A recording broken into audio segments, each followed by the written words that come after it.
Ouais, babi mboka eza na guerre. Donc voilà quoi.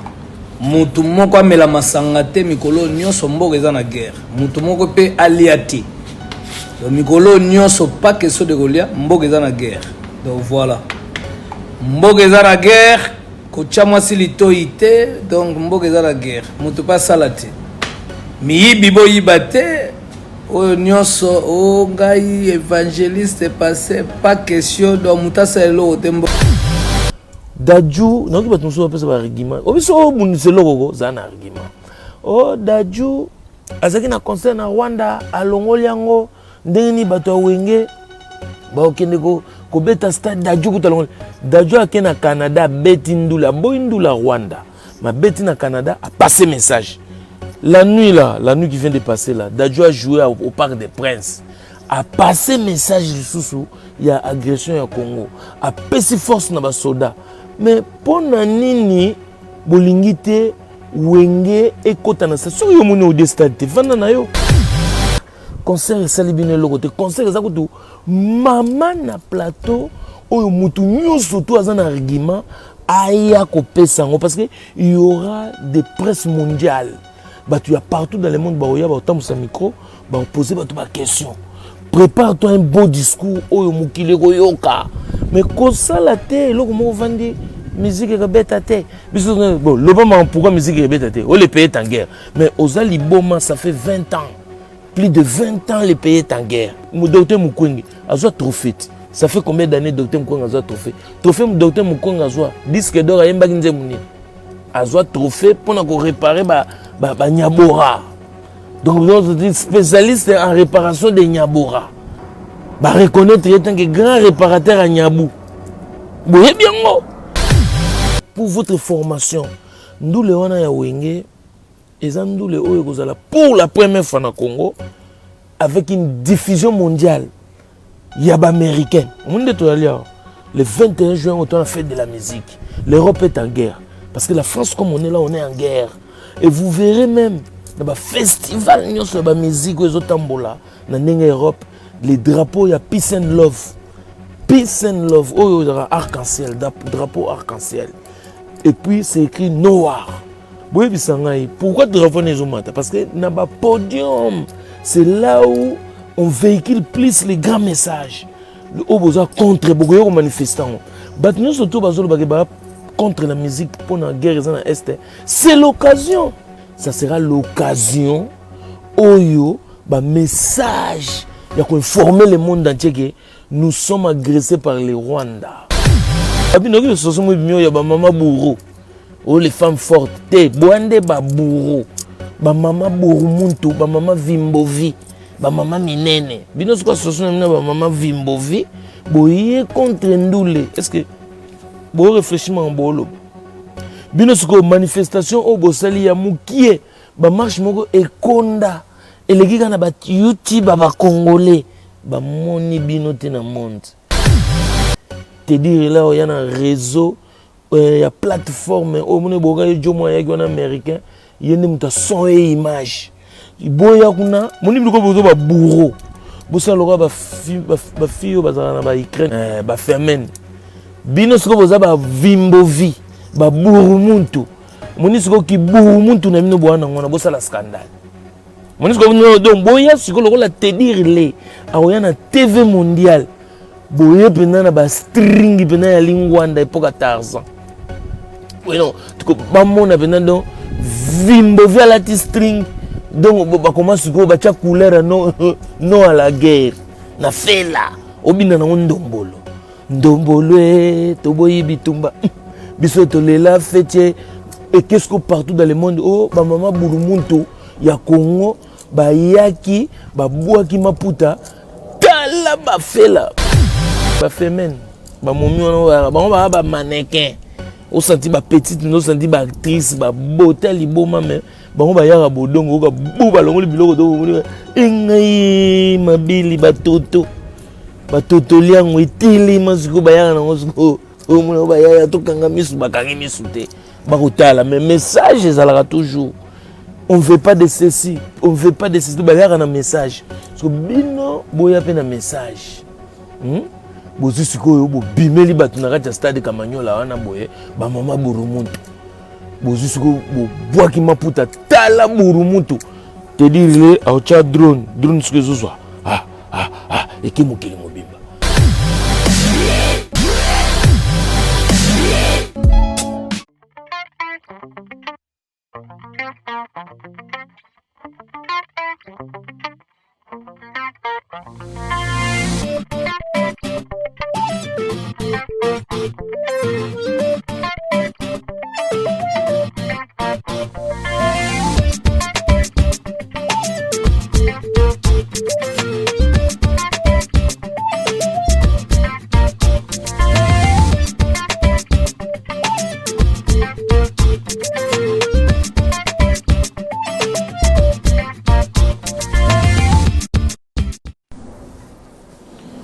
boyaka pe kotala ojojo ngonda bote nazwaka Sergelito bulemiche boyaka pe kotala yeye wenge bazwaka Sergelito bulemiche soki moi mobimi ye akomande kotungisa ngai ishaka bongo akomande kotungisa ngai ndodo dimene na motema na kolela Corneli Malongi onga ya wana we Jomumba Funenete Jean-Marie Lomboto mobali ya cha ebalume mama ebalume yo luvelela pesa mbongwe ebalume engaye boyaka pe kotala o banango yeyeye banango nazwaka Sergelito anga bulemiche yeyeye oyebiso tolinga te makambo ezala kote bajalo bachongonyo so tomonike makambo komi ya bachongonyo na bajalo toyaka surtout soko ozobundisa miziki zala na argument mpona oki bato baloba bimi balingi te concert le 30 juin beta mais soko olobi ke concert ebeta te zala na argument oni pas paroles zala na argument mais toujours aspect ya Kimboka Trap donc nous soutenons faire rigola parce que bakosele makambo tomonike ba jaloux mais notre cas toujours ndenge tolobaki na pointe team kolofera kobima mais pour l'instant ezaka wana système ya libéré fait rigola donc les prisonniers les plus suspects ngai na bundaka pona musique ezala pona yebi role ya ndule na vie ya moto mwana muke soko yembeli ka nzembo okomona bébé abando seka bébé mais nalingaka te komona moto abundisa moto sans argument pour votre formation ndule wana ya wenge eza ndule oyo kozala pour la première fois na Congo avec une diffusion mondiale ya ba américain na sinebisaki bino te dire là yaki wana Amadou Diaby omoni pourquoi fallait kanga na zala pour depuis na hoki ba menacer ndule na hoki na hote mutu mwa bibi avec puissance d'explication pour ngana lobi bien bato nyoso ba oloba ndule beta te ba sans argument ba bulufa ba jaloux ba ndoki ba nchongono balinga Congo te pour na podium monde to alia le 21 juin on a fait de la musique. L'Europe est en guerre parce que la France comme on est là on est en guerre avec Russie. L'Ukraine est menacée. Lui, les gens ont soutenu la légal. Lui, les commissions nous sommes en bouteille moko. On a ce qu'on peut comprendre que nous sommes en guerre, même toi en France. Et vous verrez même dans le festival de la musique aux Tambola, dans l'Europe, les drapeaux, il y a peace and love. Peace and love. Oh, il y a arc-en-ciel, drapeau arc-en-ciel. Et puis c'est écrit noir. Ce bon monde en haute micro, bon monde noir, noir, noir partout, noir, noir, drapeau, il y a peace and love. Oyo, pédoula peut utiliser. Mais ce que vous remarquez, Pongana na utaki Switzerland ngana otambola bato musuba otambola te mais subu bando tambola bo mona venake non na ba festival tout ça mana poto en été beaucoup mona drapeau ne bando mata boye bisangai pourquoi drapeau ne zo mata parce que na ba podium c'est là où on véhicule plus les grands messages le oboza contre beaucoup yo manifestants bato nous surtout bazolo ba contre la musique pour la guerre dans l'Est c'est l'occasion de faire soit drapeau blanc, c'est pour dire que vous n'avez pas besoin de la guerre aussi. Quand tu fais le drapeau blanc, c'est pas que j'ai pas besoin de la guerre. Drapeau égal, na sengi la paix. Olome, betangana obundananga te. Drapeau blanc, te. Drapeau blanc, c'est Rwanda a oluma biso. De on est une limite des fêtes. Rwanda a oluma biso. Mais yo le moni que sur lingi guerre te. Vous êtes contre. Donc, on a dit que Mboka est en guerre. Vous savez, bon, c'est un micro. Bato ba dit que Mboka est en guerre. Donc, on a dit que guerre.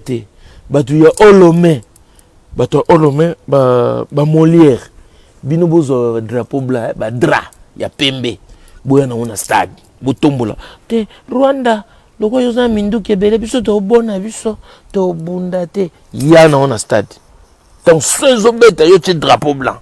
Oh pas monique na lingi de guerre te ezala Congo aboka bombe kuna te bato Rwanda baba frère na biso to bunda te to zala zala yo zwa o ya peace and love arc-en-ciel ozu drapeau ya arc-en-ciel o ya monique FARDC mibali ya tembe fo bango bakende lata sokoto kote ça no sentir que sokoto mulenda ou de tâche Pentagone boye na stade pendant on soutient les FARDC na nenga colère o comprendre moi expliquer bino mais nous les wana lokole kozala diffuser mondialement na ba plateforme tout ya monde ça sera l'occasion oyo ba message ya ko informer le monde entier que nous sommes agressés par les Rwandais. Nous sommes attaqués par les Rwandais. Nous sommes infiltrés par les Rwandais. Les associations, les, je sais pas, babino qui sont mieux, ya ba mama bourreau. Oh les femmes fortes, te boande ba bourreau. Ba bourreau muntu. Ba mama bourreau muntu, ba mama vimbovi, ba mama minene. Bino ce que ce sont ba mama vimbovi, boye contre ndoule. Est-ce que bo réfléchissement en boloba.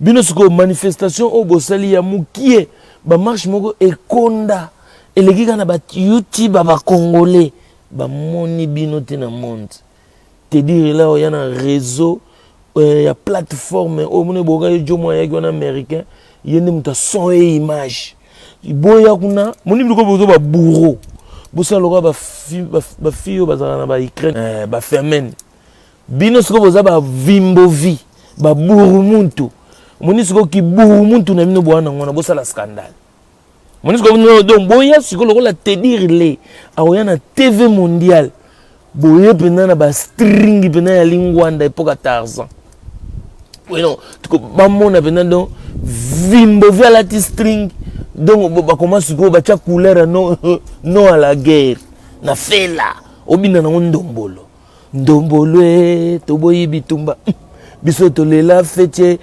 Et qu'est-ce que partout dans le monde, oh, ba maman Burumuntu, ya Congo, ba yaki, ba boaki maputa, tala ba fela. On savait ba féministe, c'était ba féminin. Ba momi on ba mannequin. On sentit ba petite, on sentit ba actrice, ba beauté liboma mais ba on ba yara bodongo ka buba longo biloko do. Engai mabili ba toto. Ba toto liango itili masiko ba yara na osiko. O mona ba yara to kanga misu ba kangi misu te. Mais message ezalaka toujours. On ne veut pas de ceci, on ne veut pas de ceci. Il y a un message. Parce que bino boya pe na message. Bozi sikoyo bo bimeli batunaka ta stade Kamanyola wana boye ba mama burumuntu. Bozi sikoyo bo boaki maputa tala burumuntu.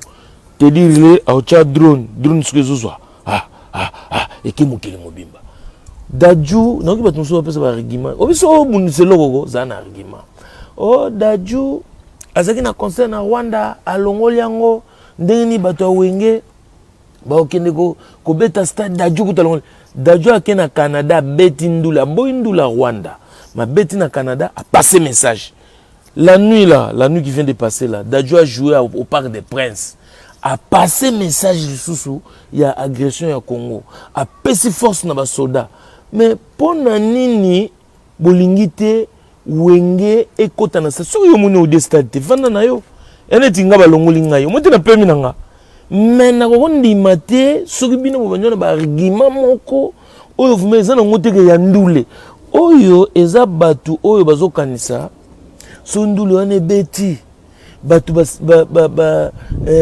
yebele na stade message ya guerre eleki batu bazwi conscience que jibe mutu apesi batu conscience wera apesi batu conscience et que défaite na biso il faut biso to lenda kaka guerre za ezana batu musu pe bazo bouleke Kagame akota na basoda na ye akangata Congo tina Katanga comme ça bango bakozwa souffle de vie ezana batu musu pe na donc bazo bouleke non ndenge za wana basoda na biso bakende badindata na libulu moko boye maya lake ekwesila bango mabele bakufa po ata mabele sele érosion ngombe kwei ngomba minembo baluke efiniki basoda bango bakolobaka ke eza faute ya faci catastrophe naturelle nyonso to ekosalama na este kuna ekozala faute ya faci donc volke bima etumba basoda etumba bakongolo baza na détermination souci na bango yango wana yango moni bakokonde kokwela siko concert esali bino eloko te concert eza kutu mama na plateau oyo mutu nyonso to aza na argument aya kopesa yango parce que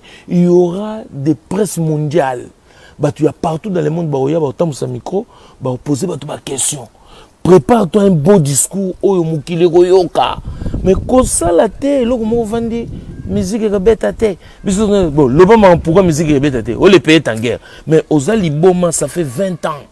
Plus de 20 ans, les pays sont en guerre. Le docteur Mukwege a un trophée. Ça fait combien d'années le docteur Mukwege a un trophée? Trophée le docteur Mukwege a un disque d'or à Yembaginze Mounine. A un trophée pour réparer les Nyabora. Donc, nous sommes spécialistes en réparation des Nyabora. Nous avons un couple à Pessaï. Nous avons un Lobani. Nous avons un à Paris, appelle Bruxelles.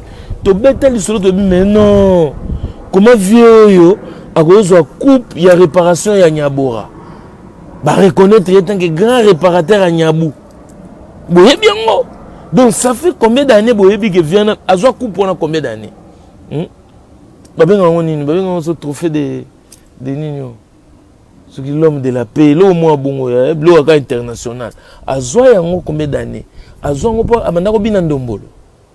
À Zoa il on a disque d'or. À Zoa on disque d'or.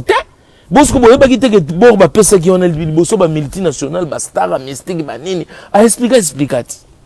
Bah, multinational, bah, ni, na coupe mon, bah, pessier. Oh, yon nengo réparer, bah, nyabou, to pessier coupe, na nenga grand prêtre. Mais non! C'est que guerre est la ranamboka. C'est que guerre est la ranamboka, mais bon, le barati pour nanine. Bon, on s'est retrouvé. Botongi, bah, palais, en pleine guerre. Ngana yoka, Congo, n'a botongi, bah, immeuble. Bah, immeuble, n'a botongi, on est.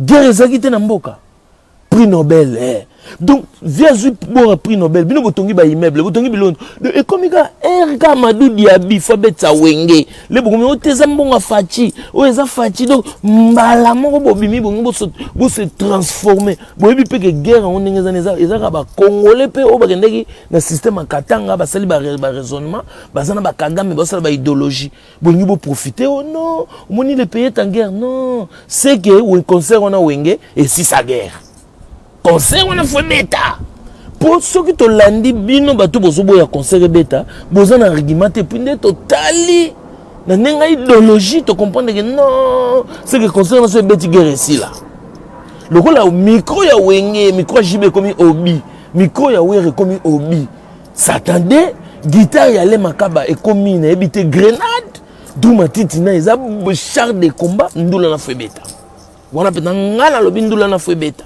atanga na kozala te ndu le feu bêta parce que biso surtout ebike tozonga na ndenge ya les années tant Martin Luther King akufaki James Bond bêta mama na concert géant na katani États-Unis d'Amérique concert na bêta ki babomi Martin Luther King boyore ba américain ba yo James Bond you can play no you cannot play because he killed Martin Luther King. Why you they play music? It's not the fetar. is the matanga. No. James Brown, he play music because the music, he gets the big plateau to speak the no racisme. C'est comme ça il a combattu le racisme. Na likolo ya plateau. Ne soyez pas des bourriques, ne soyez pas des zoba. La musique, la mobini ya zoba, ba opesa ka kwanga pamba, po azanga likaya buya olela nango. Mais ce qui tozongi na ndenga idéologie, à chaque fois le podium de la musique, Lucky Dube, quand il chantait en Afrique du Sud, Mandela il était libre, Mandela il était prisonnier. Lucky Dube n'a même pas, il a même pas, bon, au Congo il y a un mot de jouissance, parce que vous, dès que vous écoutez la musique, on est en train de jouir. Non. So moni mukolo aoyemba, lemso olela. Mukolo lela rateke mayami sezobima, mukolo lela na chant.